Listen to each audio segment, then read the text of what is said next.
Hello friends, আজকের ভিডিওটা ডেসিডেরাটা পোয়েমের ওপরে।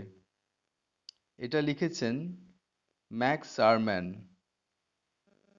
ডেসিডেরাটা এই কবিতাটা আমি বাংলাতে এক্সপ্লেন করব।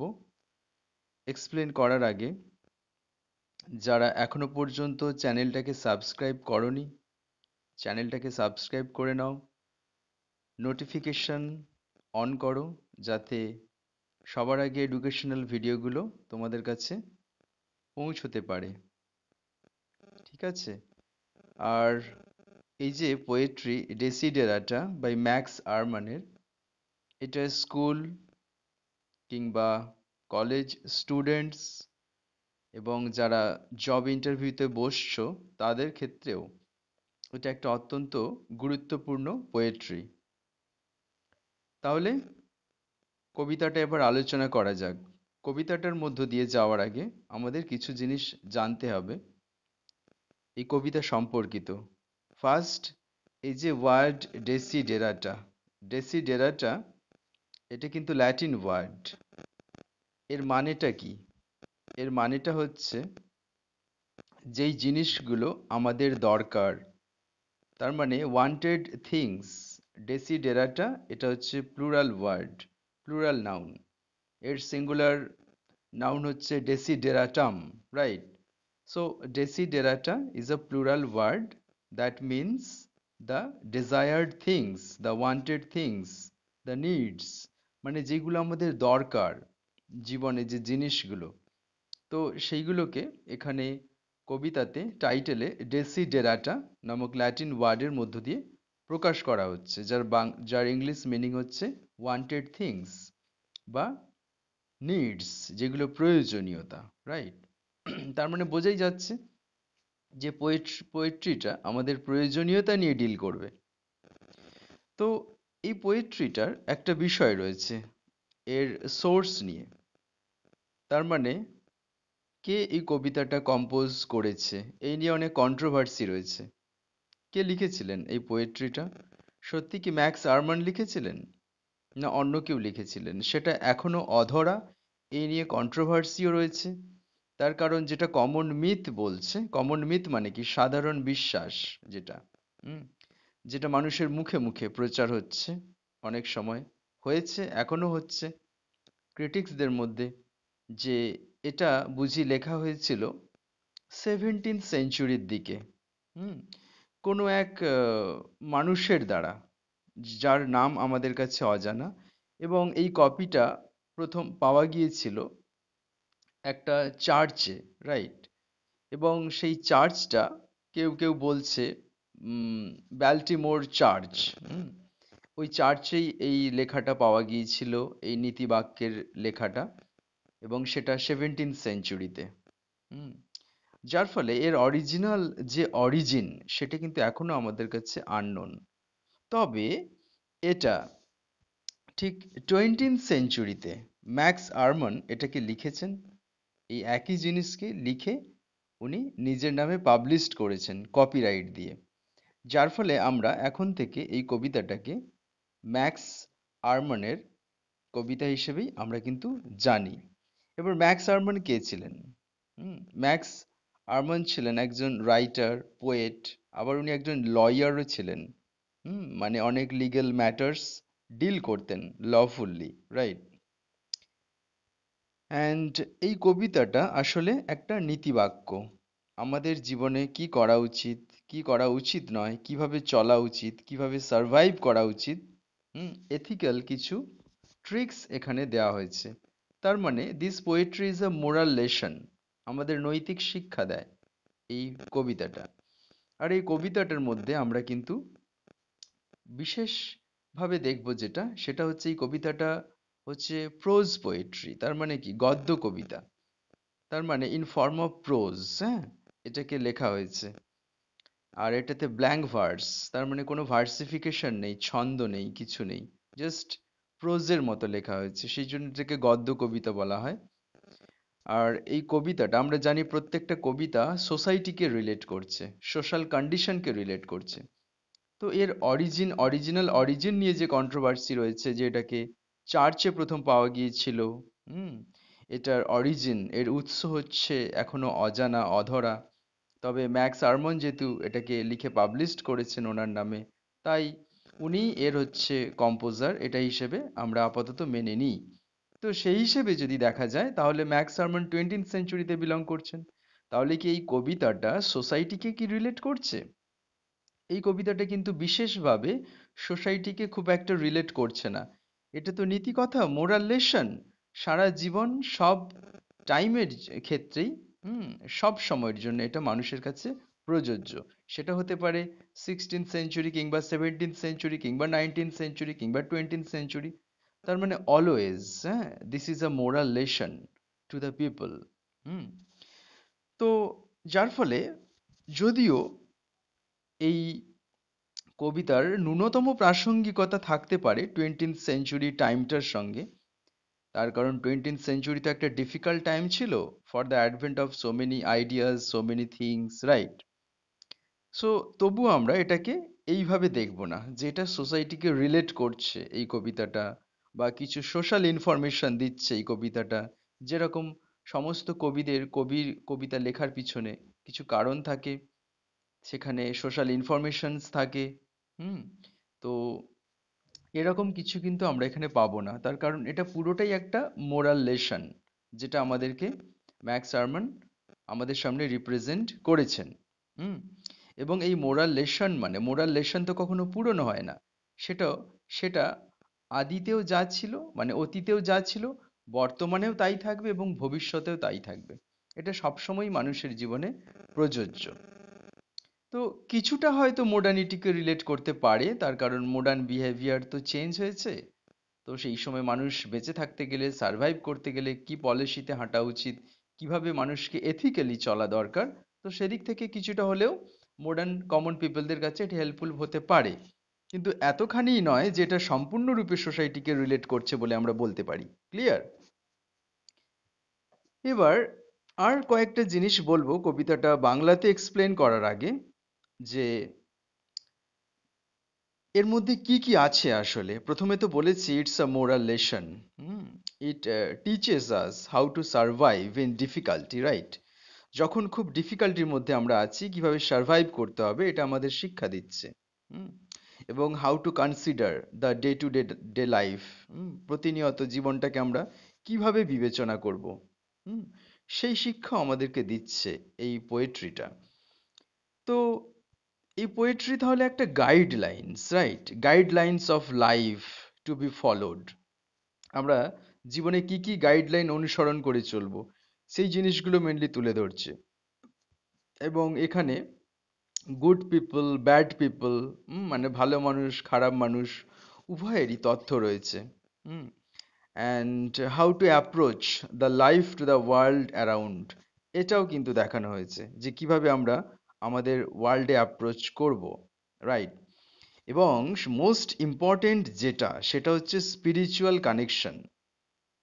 একটা স্পিরিচুয়াল কানেকশন রয়েছে, মানে একটা আধ্যাত্মিক চেতনা ভিত্তিক বিষয় রয়েছে এখানে।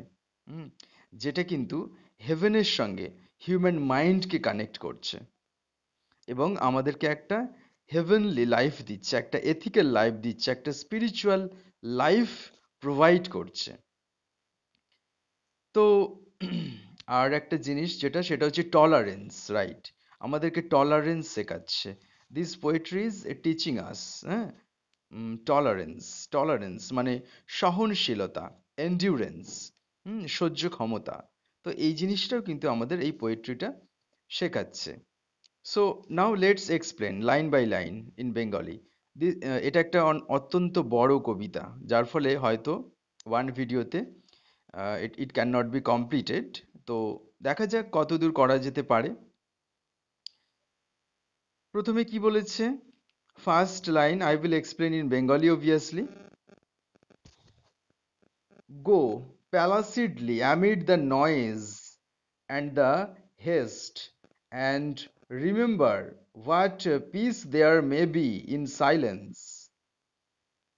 মানে কবি বলছেন, কি বলছেন কবি? কবি বলছেন শান্তভাবে সম্মুখীন হও, এগিয়ে যাও। হুম, চারিদিকে গোলযোগ এবং তাড়াহুড়ো। সো গো প্যালাসিডলি, তার মানে শান্তভাবে এগিয়ে যাও।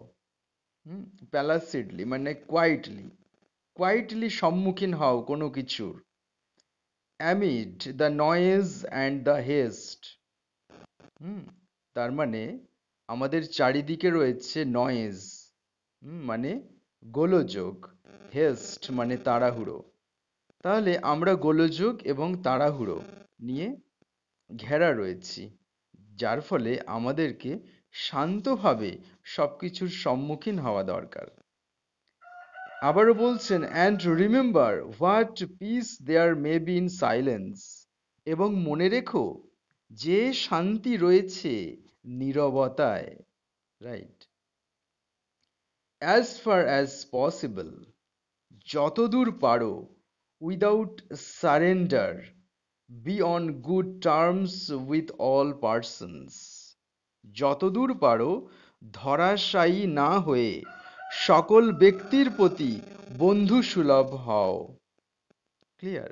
তাহলে ফার্স্টে এই কয়েকটা লাইনের দ্বারাই আমরা পরিষ্কার বুঝতে পারছি যে this poetry is teaching us the moral lesson, how to approach to the world around us. Right? কিভাবে আমরা নিজেদের জীবনের সম্মুখীন হব। Next, speak your truth quietly and clearly.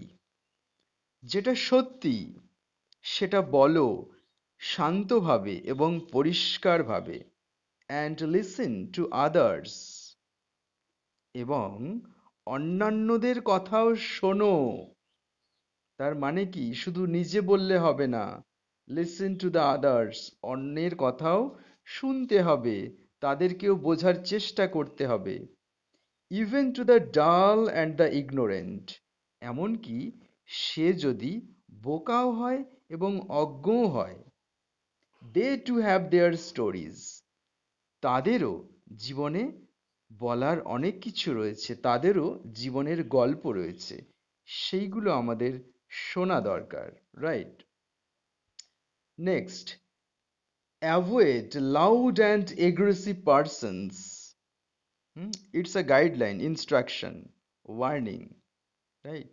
Avoid loud and aggressive persons মানে এড়িয়ে চলো কলহবাজ এবং আক্রমণাত্মক ব্যক্তিদের।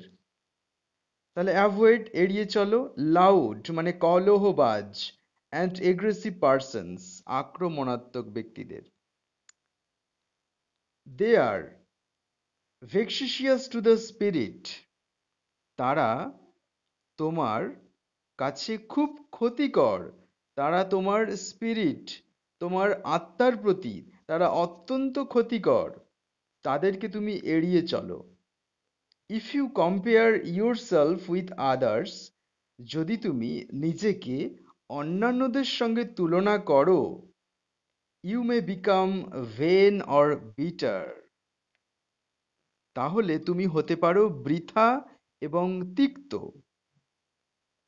For always there will be greater and lesser persons than yourself, কারণ তোমার চারিদিকে যে সকল ব্যক্তিরা রয়েছে তারা কেউ তোমার থেকে কম, আবার কেউ তোমার থেকে বেশি। তার মানে কি? তার মানে আমাদের সোসাইটিতে সবাই তো আইডেন্টিক্যাল নয়। কেউ আমার থেকে বেশি রয়েছে ইন কোয়ালিটি, কেউ আবার আমার থেকে কম রয়েছে ইন কোয়ালিটি। যার ফলে don't try to always justify your self, সবসময় নিজেকে জাস্টিফাই করো না। তার কারণ অন্যকেও শোনা দরকার, এবং তারও জীবনের গল্প রয়েছে, বলার রয়েছে। ঠিক আছে? এবং যদি তুমি নিজেকে অন্যের সঙ্গে তুলনা করতে যাও, যেটা করতে কবি না বলছেন, তাহলে তুমি বৃথা হয়ে যাবে, তুমি তিক্ত হয়ে যাবে। তার কারণ সমাজে কেউ রয়েছে তোমার থেকে গ্রেটার, বড়, আবার কেউ রয়েছে তোমার থেকে লেজার, অনেক ছোট। ঠিক আছে? যার ফলে ডোন্ট কম্পেয়ার ইয়োর সেলফ। হ্যাঁ, এখানে কবি কম্পেয়ার করতে না বলছেন নিজেকে কারোর সঙ্গে। তার কারণ প্রত্যেকের মধ্যেই কিছু না কিছু প্রতিভা রয়েছে। এভরি ওয়ান ইজ ইনডিফারেন্ট, প্রত্যেকেই ভিন্ন, কেউ কোনোদিন এক হতে পারে না। প্রত্যেকটা মানুষের মধ্যে, হ্যাঁ, প্রতিভা রয়েছে, বৈশিষ্ট্য রয়েছে, তারা একে অপরের থেকে সম্পূর্ণ আলাদা, কোনোদিন এক হতে পারে না। So don't compare your self, নিজেকে কখনো তুলনা করো না অন্যের থেকে। নিজেকে যদি অন্যের সঙ্গে তুলনা করে বড় দেখাতে চাও, জানবে তোমার থেকেও বড় কেউ রয়েছে। আবার নিজেকে যদি ছোট দেখাতে চাও, জানবে তোমার থেকেও ছোট কেউ রয়েছে। তো don't compare your self to the others. Clear? Next, enjoy your achievements as well as your plans. তোমার সাফল্য এবং পরিকল্পনাগুলোকে উপভোগ করো। এনজয়, উপভোগ করো, ইয়োর অ্যাচিভমেন্টস, তোমার সাফল্যগুলোকে, অ্যাজ ওয়েল অ্যাজ, পাশাপাশি, ইয়োর প্ল্যানস, তোমার পরিকল্পনাগুলোকে। Keep interested in your own career. তার মানে তুমি নিজের সাফল্যেই নিয়োজিত থেকো। Keep interested in your own career, নিজের সাফল্যেই তুমি নিয়োজিত থেকো। হাউএভার হাম্বল, তা যাই হোক, নম্র, ভদ্র, নমনীয় হও। সেটা বলছেন হাম্বল কথার মধ্য দিয়ে। It is a real position in the changing fortunes of time. এটাই সত্যিকারের ব্যাপার, বিষয় বা সময়, যেটা সময়ের ভাগ্যগুলি পরিবর্তন করে। So it's a real position in the changing fortunes of time. এটাই সত্যিকারের বিষয়, যা সময়ের ভাগ্যগুলি পরিবর্তন করে। তো সময়ের ভাগ্যগুলি পরিবর্তন করার এটাই হচ্ছে মেন বিষয়, যেটা কবি এখানে মোরালি ইনস্ট্রাক্ট করলেন আমাদেরকে। Clear? Next, exercise caution in your business affairs. সতর্কতাগুলি ধরে রেখো তোমার বিষয়গুলিতে। For the world is full of trickery. তার কারণ এই জগৎটা কৌশলময়। But let this not blind you to what virtue there is. Right? কিন্তু তোমাকে নিজে অন্ধ করে দিও না। কিন্তু এটা এটা মানে কোনটা? এই কৌশলটা, ট্রিকারি। ট্রিকারি যেন তোমাকে অন্ধ না করে দেয়। তোমার গুণগুলোকে, তোমার কোয়ালিটিগুলোকে, তোমার কর্মকে যেন এই ট্রিকারি, সমাজের ট্রিকারি, কৌশল যেন কখনো অন্ধ না করে দেয়। Many persons strive for high ideals. অনেক মানুষই যারা সংগ্রাম করে যাচ্ছে তাদের উচ্চ আদর্শগুলির জন্য। হাই আইডিয়ালস মানে উচ্চ আদর্শ। মেনি পার্সনস স্ট্রাইভ, অনেক মানুষই সংগ্রাম করে, ফর হাই আইডিয়ালস, উচ্চ আদর্শের জন্যে। And everywhere life is full of heroism. এবং সব জায়গায় জীবনটা বীরত্বের। রাইট? তার মানে কবি বীরত্বকে কখনো এড়িয়ে যেতে বলছেন না। নিজেকে সংকুচিত করতে না বলছেন। নিজেকে সংকুচিত করো না, because life is full of heroism. জীবনটা বীরত্বে পরিপূর্ণ। অনেক মানুষই সংগ্রাম করছেন ফর দ্য হাই আইডিয়ালস, উচ্চ আদর্শের জন্য। তো এখানে আমাদের উচ্চ আদর্শের বার্তা দিয়েছেন কবি তার কবিতার লাইনগুলোর মধ্য দিয়ে। Clear? Next, be yourself, be yourself, specially do not feign affections. তার মানে বলছে be yourself, be yourself, নিজেই হও, নিজেই সেরকম হিরোইক হও, আদর্শবান হও, এটাই বলতে চেয়েছেন। be yourself, নিজেই হও, অন্যকে উপদেশ দিতে যেও না, এটা হয়তো কবির ইমপ্লিকেশন। অন্যকে সৎ উপদেশ দিলে খারাপ হতে হয়, বিষয়টা এরকমই কবি ধারণাগত করছেন এখানে কাব্যের মধ্যে। Right? So B your self মানে নিজেই হও, বি ইয়োর সেলফ, নিজেই হও। স্পেশালি ডোন্ট ফেন অ্যাফেকশনস, ভালোবাসা নিয়ে কখনো ভান করো না, ভণ্ডামি করো না। ফেন, ফেন মানে ভান করা, ভণ্ডামি করা। অ্যাফেকশন মানে ভালোবাসা। ভালোবাসা নিয়ে কখনো ভান করো না, ভণ্ডামি করো না। Neither be cynical about love, এবং ভালোবাসার প্রতি কখনো ঘৃণাশীল হয়েও না।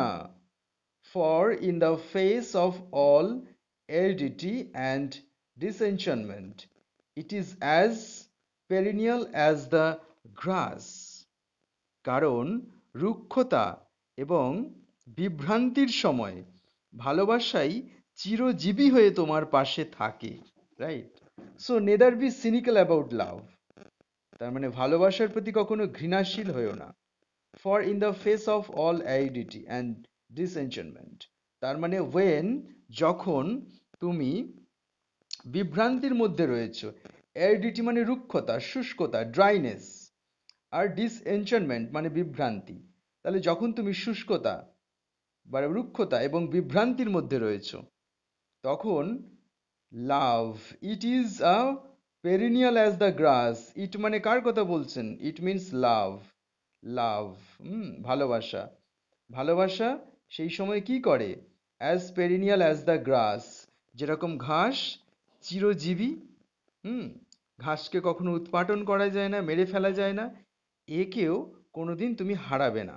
এ চিরকাল ঘাসের মতোই তোমার সঙ্গে বেড়ে উঠবে, তোমার রুক্ষতাতে, তোমার বিভ্রান্তিতে তোমার পাশে দাঁড়াবে। Clear? Next, take kindly the council of the years. তার মানে দয়া করে জীবনে অন্যের থেকে বা অন্যের অভিজ্ঞতা থেকে জ্ঞান নাও। টেক কাইন্ডলি, দয়া করে নাও, দ্য কাউন্সিলস, অন্যের কথা, অফ দ্য ইয়ার্স, তার মানে যারা বছরের পর বছর ধরে সংগ্রাম করে অভিজ্ঞতা অর্জন করেছে, তাদের অভিজ্ঞতা থেকে শেখো, অভিজ্ঞতা নাও। Gracefully surrendering the things of youth, তার কারণ তারাই অভিজ্ঞ, তাদের কাছ থেকে অভিজ্ঞতা নিলে তোমার জ্ঞান বাড়বে। কি বলছেন তাহলে এই লাইনগুলোতে কবি? The take kindly the council of the years, gracefully surrendering the things of youth, দয়া করে অন্যের অভিজ্ঞতা থেকে জ্ঞান নাও। লাবণ্যের সঙ্গে যৌবনের পক্ষপাতিত্বগুলোকে সরিয়ে ফেলে। গ্রেসফুল্লি, লাবণ্যের সঙ্গে, সারেন্ডারিং দ্য থিংস অফ ইয়থ মানে যৌবনের পক্ষপাতিত্ব। ওয়েন উই আর ইয়ং, যখন আমাদের অল্প বয়স, আমরা ভীষণ পক্ষপাতিত্ব হয়ে যাই। আমরা যেটা বুঝি সেটা করি। আমরা মনে করি এটাই ঠিক, কিন্তু আমাদের সেই ভাবনার মধ্যে অনেক ভুল থাকে। সেটা আমরা তখনই বুঝবো যখন আমরা এই কাউন্সিলসগুলো নেব, এই অভিজ্ঞতাগুলো নেব। যারা পুরনো, যারা অভিজ্ঞ, তাদের অভিজ্ঞতা থেকে যখন আমরা শিখব, আমাদের এই যৌবনের পক্ষপাতিত্ব দৃষ্টিভঙ্গিগুলোকে দূরে সরিয়ে রেখে যখন আমরা অভিজ্ঞ মানুষের অভিজ্ঞতা থেকে জ্ঞান নেব, তখনই তো আমাদের ভালো হবে, তাই না? সেটাই কিন্তু কবি এখানে বলতে চাইছেন। Clear? Nurture strength of spirit to shield you in sudden misfortune, মানে বেড়ে ওঠা যৌবনের উন্মাদনা তোমাকে দুর্ভাগ্য দিয়ে বশীভূত করতে পারে। But do not distress yourself with dark imagination, কিন্তু নিজেকে কখনো অন্ধকার কল্পনা দ্বারা হতাশ করো না। Many fears are born of fatigue and loneliness, কারণ ভীতির জন্ম হয় ক্লান্তি ও নিঃসঙ্গতা থেকে। ক্লিয়ার? এটা আরেকবার বলছি। নার্চার স্ট্রেংথ অফ স্পিরিট মানে বেড়ে ওঠা যৌবনের উন্মাদনা। নার্চার স্ট্রেংথ অফ স্পিরিট মানে বেড়ে ওঠা যৌবনের উন্মাদনা। To shield you, to shield you মানে তোমাকে বশীভূত করতে। কিসে? ইন সাডেন মিসফরচুন, হঠাৎ দুর্ভাগ্যে। তাহলে মানে দাঁড়ালো, বেড়ে ওঠা যৌবনের উন্মাদনা তোমাকে দুর্ভাগ্য দিয়ে বশীভূত করতে পারে। ক্লিয়ার?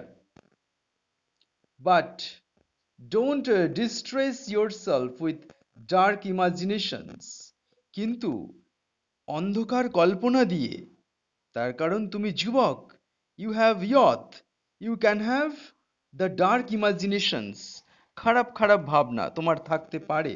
হুম, সেই ভাবনা দিয়ে কখনো নিজেকে হতাশ করো না, বা যে খারাপ ভাবনা সময়ের সাথে তোমার মধ্যে গড়ে উঠছে সেই ভাবনার দ্বারা কখনো হতাশ হয়েও না। কেন হতাশ হতে না বলছে? তার কারণ many fears are born of fatigue and loneliness. Fatigue মানে ক্লান্তি, লোনলিনেস মানে নিঃসঙ্গতা, মেনি ফিয়ার্স মানে অনেক ভয়। অনেক ভয়ের কারণ হচ্ছে দুর্বলতা এবং নিঃসঙ্গতা। তার মানে যে ভীতি বা ভয়, এইগুলোর জন্ম হয় ক্লান্তি এবং নিঃসঙ্গতা থেকে। হুম, তাহলে সেটাও আমাদের লাইফে বোঝা দরকার, যেটা বোঝাতে চেয়েছেন কবি। নেক্সট বলছেন বিয়ন্ড হোলসাম ডিসিপ্লিন। তার মানে বলছেন সকল নিয়মানুবর্তিতা ছাড়িয়ে, beyond a wholesome discipline. Discipline মানে নিয়মানুবর্তিতা, হোলসাম মানে সম্পূর্ণ সকল, বিয়ন্ড মানে ছাড়িয়ে। তাহলে বিয়ন্ড আ হোলসাম ডিসিপ্লিন, সম্পূর্ণ নিয়মানুবর্তিতা ছাড়িয়ে, বি জেন্টল উইথ ইয়োরসেলফ, নিজেই নম্র হও। তার মানে কবি বলছেন শুধুমাত্র ডিসিপ্লিনটাকে বাইরে থেকে পালন করলে হবে না, ডিসিপ্লিন তোমার নিজের মধ্যে থাকতে হবে, তোমার মধ্যে ডিসিপ্লিন থাকা দরকার। সেটাই কবি বলছেন যে be disciplined from your inside, তোমার ভিতর থেকে তুমি ডিসিপ্লিনড হও, নিয়মানুবর্তিশীল হও তোমার ভিতর থেকে, তোমার মন থেকে। শুধু বাইরে থেকে ডিসিপ্লিন বোঝার মতো চাপিয়ে দিলে হবে না, তোমার নিজের মধ্যে ডিসিপ্লিন গড়ে তুলতে হবে। Right? So beyond a wholesome discipline be gentle with yourself, এই সকল নিয়মানুবর্তিতা ছাড়িয়ে নিজেই নম্র হও, ভদ্র হও, সভ্য হও। You are a child of the universe, no less than the trees and the stars. তার মানে কবি বলছেন তুমি এই মহাবিশ্বের একজন শিশু, এই গাছপালা এবং এই তারাগুলির থেকে কোনো অংশে কম নাও। You have a right to be here, তোমার এখানে থাকার অধিকার রয়েছে। কোথায়? In this universe, in this world. You have a right to stay, এই বিশ্ব ব্রহ্মাণ্ডে তোমারও থাকার অধিকার রয়েছে, যেমন রয়েছে গাছপালার, যেমন রয়েছে তারাদের। রাইট? স্টার্স তারাদের, ট্রিজ গাছপালার, এদের যেরকম এই ইউনিভার্সে, এই ওয়ার্ল্ডে থাকার অধিকার রয়েছে, তোমারও রয়েছে। তার কারণ তুমি একজন child, you are a child whom of the universe, like trees, stars. That means you are a part of universe. তো আমি প্রথমেই বলেছিলাম মোস্ট ইম্পর্টেন্ট ফ্যাক্ট হচ্ছে এই পোয়েট্রিটা একটা স্পিরিচুয়াল কানেকশন বিল্ড আপ করছে। তো এখানে যে হেভেনলি আইডিয়াসগুলো কবি বলেছেন, এর দ্বারা কিন্তু আমরা স্পিরিচুয়াল কানেকশন পাচ্ছি, তাই কি না? তার মানে according to the poet, we are universally connected to the supreme powerful authority God. Clear? And final stanza.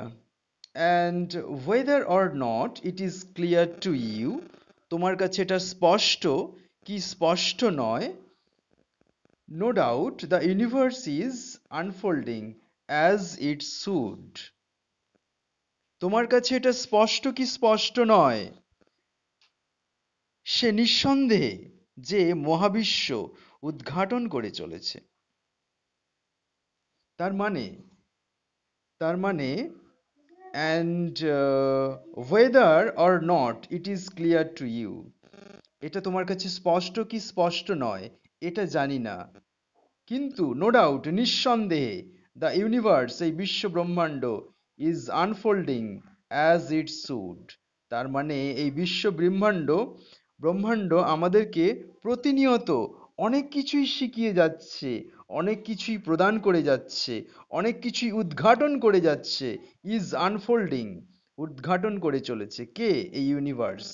হুম, সেটা আমাদের কাছে স্পষ্ট, সেটা তোমার কাছে স্পষ্ট কিনা জানি না, জানা নেই, সেটাই কিন্তু বলছেন এখানে কবি।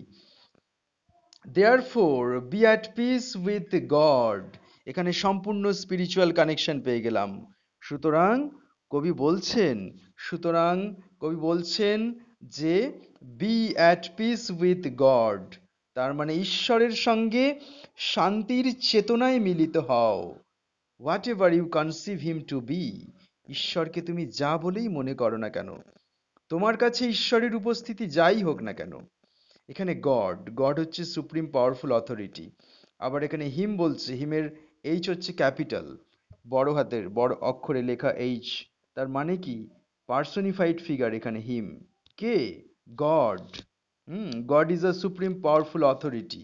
এখানে গড, এখানে হিম মানেও গড, গডকে রেফার করছে। গড তোমার কাছে যাই হোক না কেন, তোমার ভাবনায়, তোমার দৃষ্টিভঙ্গিতে তুমি যেটাকেই ঈশ্বর হিসেবে বিবেচনা করো না কেন, তার সঙ্গে তুমি শান্তিতে মিলিত হও, এটাই বলছেন।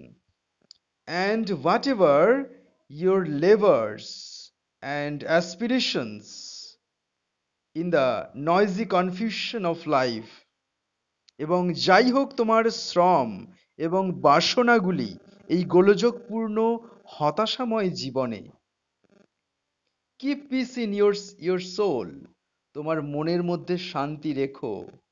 With all its sham drudgery and broken dreams, it is still a beautiful world. Be cheerful, strive to be happy.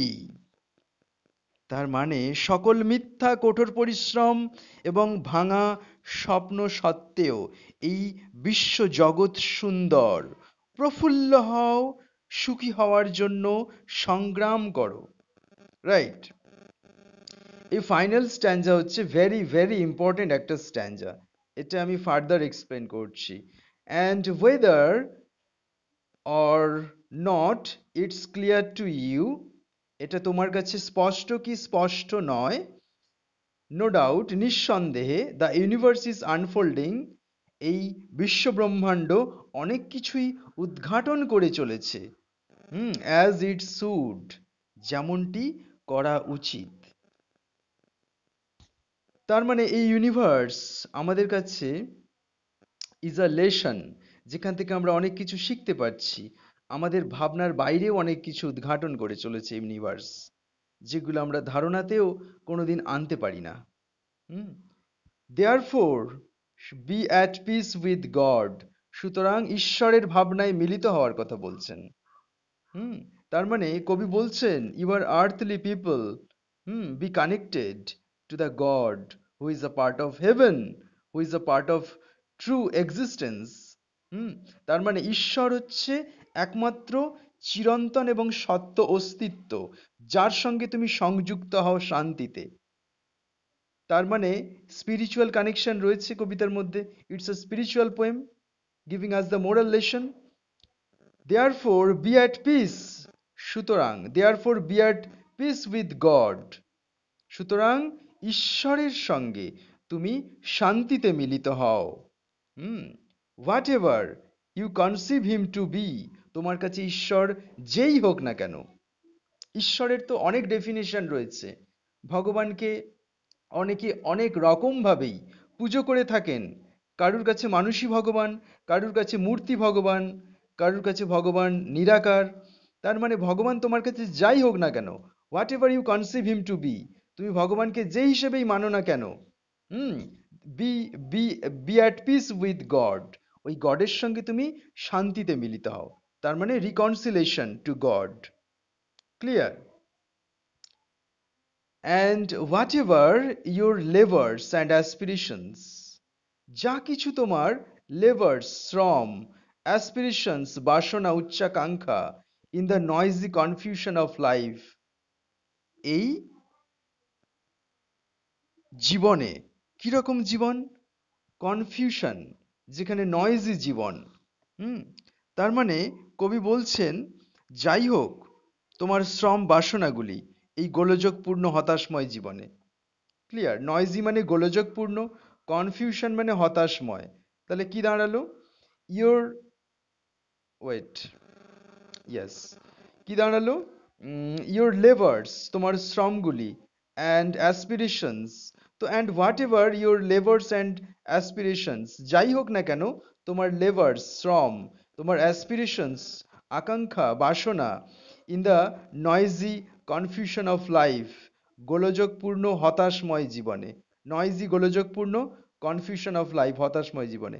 তার মানে এই গোলযোগপূর্ণ হতাশময় জীবনে তোমার শ্রম এবং বাসনা যাই হোক না কেন, keep peace in your self, নিজে শান্ত থেকো। অশান্ত হতে কবি না বলছেন, কখনো অশান্ত হইও না, চঞ্চল হইও না, উদ্বিগ্ন হইও না।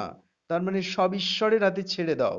উনি হচ্ছেন supreme powerful authority to look after, right? দেখাশোনা করার জন্য উনিই সুপ্রিম পাওয়ারফুল অথরিটি। উনিই সব দেখবেন, উনিই সব বিচার করবেন। Clear? With all its same draggery and broken dreams. So SHM, Sam, Sam means কঠোর পরিশ্রম, draggery, Sam, SHM, Sam means মিথ্যে, যেটা মিথ্যেকে বলা হচ্ছে Sam, SHM, Sam। আর draggery, draggery মানে কঠোর পরিশ্রম, and broken dream মানে ভাঙা স্বপ্ন। তার মানে with all its same draggery and broken dream, তার মানে সকল মিথ্যা কঠোর পরিশ্রম এবং ভাঙা স্বপ্ন সত্ত্বেও, it is still beautiful world, তার মানে এটা তথাপি একটা সুন্দর বিশ্ব। বি চেয়ারফুল, সবসময় আনন্দিত হও, আনন্দে থেকো। স্ট্রাইভ টু বি হ্যাপি, সুখী হওয়ার জন্যে সংগ্রাম করো। Then we have completed the entire poem in one video. I hope my video will help you all. Please do subscribe my channel, comment, make comment, share and like. See you in the next video with the next topic. Bye bye.